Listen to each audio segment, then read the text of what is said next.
we're having the Subaru, you're ours. It's like the most relaxing traffic light Grand Prix I've ever partaken in.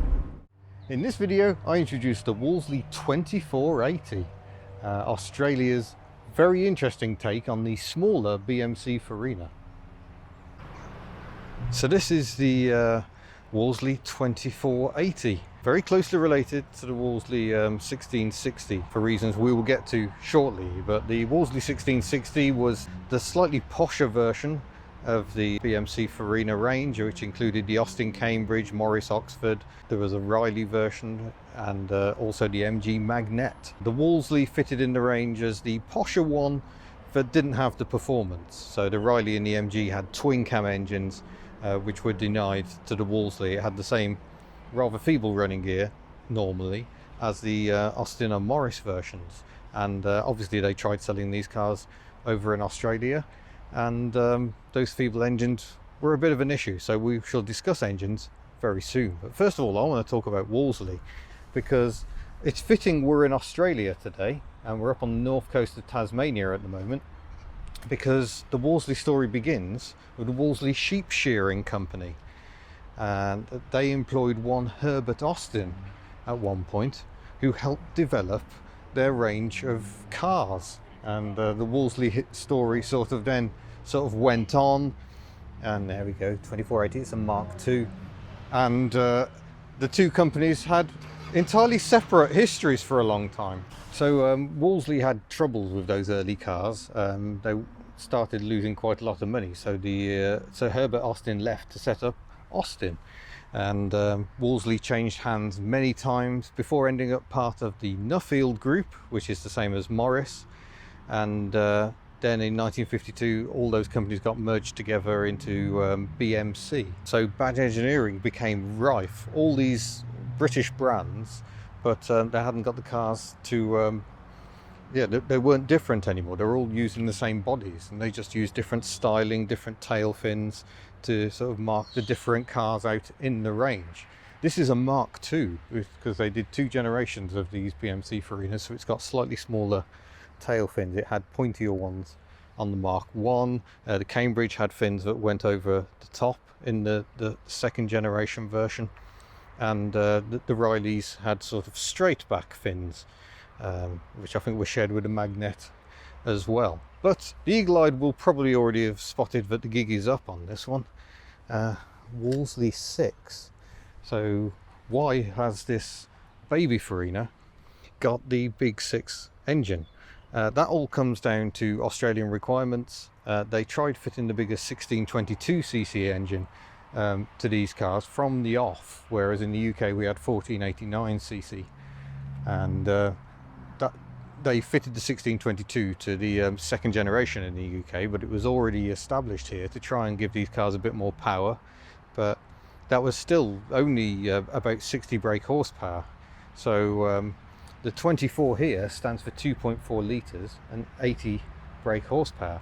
So what we have under the bonnet is a 2.4 litre 6-cylinder engine based on that 1622cc 4-cylinder. So I think we better take a look. And here it is. This is the Blue Streak 6-cylinder engine. Notably not any blue on it. We've got a remote brake servo over this side, a single carburettor, and a 6-cylinder engine, a 6-cylinder version of the B series engine. This is the only time this happened. It didn't happen in the UK. It was rather unique. The biggest giveaway is the fact the radiator is here. I mean, obviously you can count HT leads, but the radiator was the other side of this panel on the 4-cylinder versions, but obviously it's a bit longer, so the radiator had to move forward. I see this one benefits from an electric fan. That's a very sensible upgrade. But look, it's got the original glass washer bottle, enormous oil filter, and I love the twin trumpet air intake. Marvelous. So like I say, these engines were only used in these cars, and these cars, it was the Wolseley 2480 and the Austin Freeway was the slightly cheaper sibling, which had a front end treatment unlike any of the Farinas we saw in the UK, and that also used the 6-cylinder engine. but they were only in production from 1962 until 1965, and this one was first registered in November 1965, so it is one of the last of the line. But we should probably take a look inside and see what we can find in there. First of all, one major differing feature is we've got vinyl seats, because they're a bit hardier than the old leather, but we've still got a decent slab of wood across the dashboard, as these would have had back in the day. A more modern head unit has been fitted at some point, but fairly minimalist controls. Here's the tiny little stalk for the gear selector, 3-speed Borg Warner transmission, beautiful horn pull, beautiful horn, and a bit of colour even in here, where we've got the oil pressure, water temperature and fuel. None of the switchgear is really labelled, so far, so pretty much normal. So let's play guess the switch. 2 positions, I'm going to guess that's headlights, and that one's probably wipers, and that one I have no idea, nor that one. It's brilliant. That's the choke, and we've got an indicator stalk which flashes on the end, which is always good news, I think. Lovely little indicator sound as well. There is a heater. I can't imagine it gets an awful lot of use, and one of those switches might be for a... Yep, that's the heater blower, full effect, fairly minimalist, and someone's added a voltmeter, which is a wise addition. So just the 2 pedals. I imagine there is a dip switch up here somewhere. Yep, there we go. So you operate that for your main beam. Good old days. But have a look at the window winders over here. If I wind this window, it doesn't require very many turns to go all the way to the top. It's like one turn. So that's half a turn, that's 2 turns, and we're down. So beautiful engineering there, feels very different. The wipers interestingly park in front of the driver, which they did on some of the earlier Mark 1s in the UK, but the Mark 2s tended to swap them over, and I guess at the time it wasn't a requirement to have the wipers set for right-hand drive, but maybe this was the way they were set for right-hand drive. Because of the wiper pattern, you're always going to have unswept corners both sides of the car. Here in the rear it feels beautifully spacious. Knees alert, my knees have all the space in the world. It actually feels more spacious back here than it did in the Westminster, which is a little peculiar. I believe these did run on the longer wheelbase, which was eventually seen on the Mark II cars in the UK as well. But again, a very direct window winder, and the beauty of opening rear quarter lights as well for a little more ventilation. That one doesn't seem to want to open, I'm not going to force it.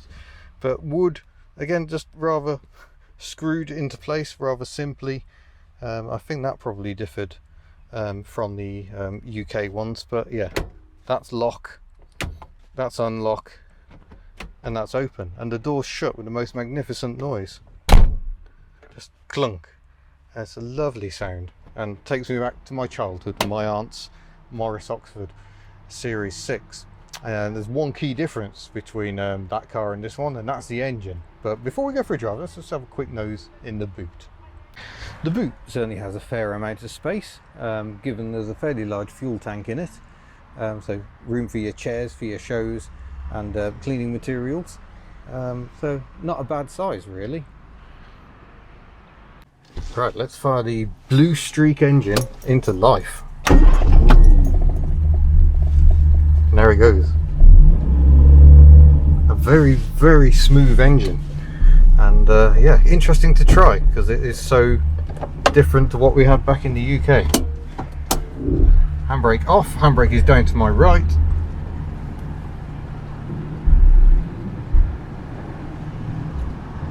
And we'll try our luck in this busy traffic. Oh, it's okay, we timed it fairly well. Bit of a bump as we come out. And we're away. Straight into second.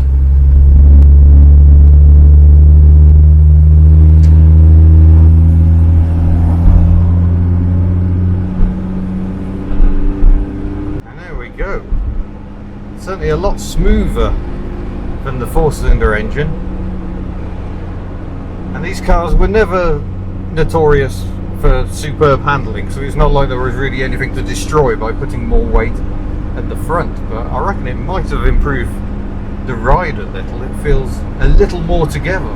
It certainly makes progress a little easier, even though she's still no ball of fire.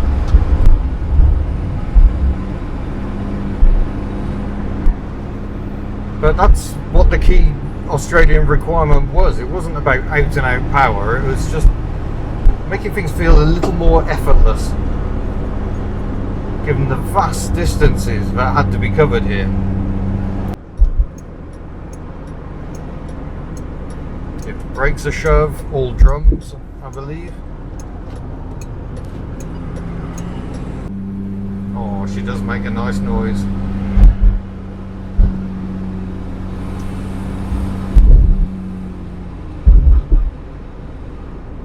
Now I know from personal experience that the 1622cc engine, especially in single carb form, does not make for a pleasant motorway cruiser. Family holidays down to Devon were hard work. Oh, I'm not sure the kickdown's working. Oh, there we go.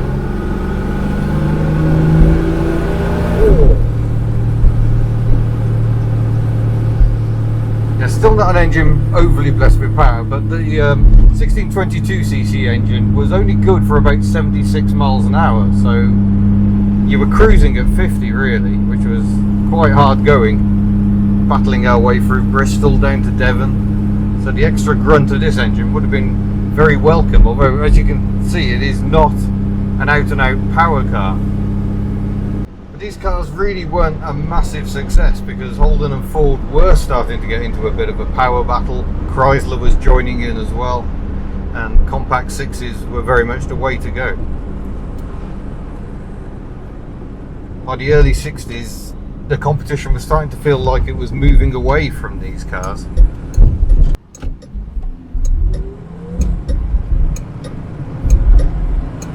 As soon as we're moving, she changes into second. Very typical of the gearboxes of the day. It's all about using the torque. And while in terms of outright power, 80 brake horsepower is not a vast amount. It's the torque that makes the difference between this and the 4-cylinder.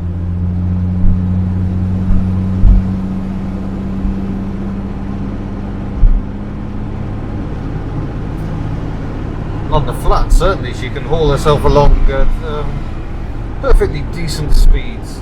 The reason that they developed a 6-cylinder engine was because they didn't actually manufacture the Westminsters here. They weren't assembled here in the same way that these were. So rather than have to completely change all your production facilities to produce an entirely different car, it made more sense to develop a 6-cylinder engine based on the smaller 4. I believe that development work was done in the UK. Because it was still the transition period between just exporting cars to assembling cars to then developing them, and we'll see some very interesting developments elsewhere on this trip. The Austin Kimberleys, the Leyland P76s, etc. So I guess in some ways this is where it began, that and the Morris Major, which was a 1500 beefed up for Australian conditions. Maybe we'll try and find one of those at a show or something. Can we? Oh look, we're having the Subaru. You're ours. It's like the most relaxing traffic light Grand Prix I've ever partaken in. But the revs are fairly high once you get up to sort of cruising speeds, and again that's very typical of the day. These 3-speed gearboxes are a bit limited in their cruising nature, but it's still a vast improvement on what went before.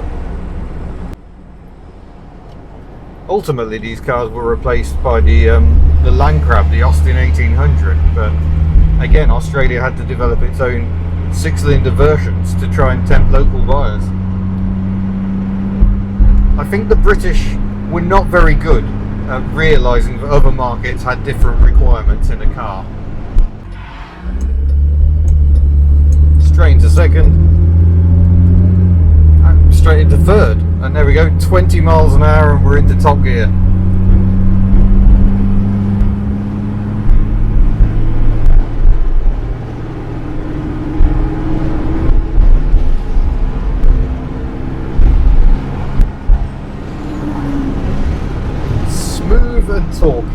think that's the conclusion for this one. So that was a rather gentle drive, and frankly what is a rather gentle car. They weren't designed to go around the Nürburgring back then.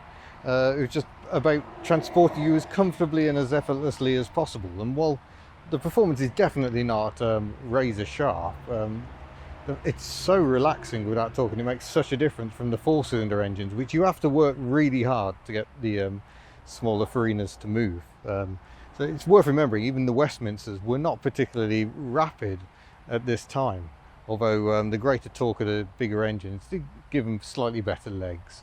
But yeah, it's a classic example of a car that was foisted on the Australians, and they tried to make it better, but sadly it didn't sell in great numbers. And it would be nice to report that they came up with better ideas going forward, but yeah, history would suggest they never quite got it right at all. Austin Kimberleys weren't the answer either, and maybe the P76 didn't get a chance. But it's a very interesting piece of history, and yeah, a very interesting motor vehicle.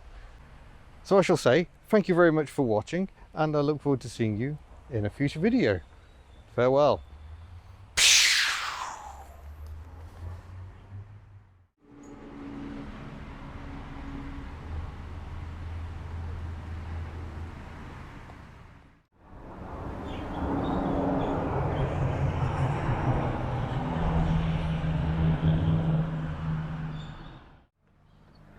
Oh, look at that, good overlap.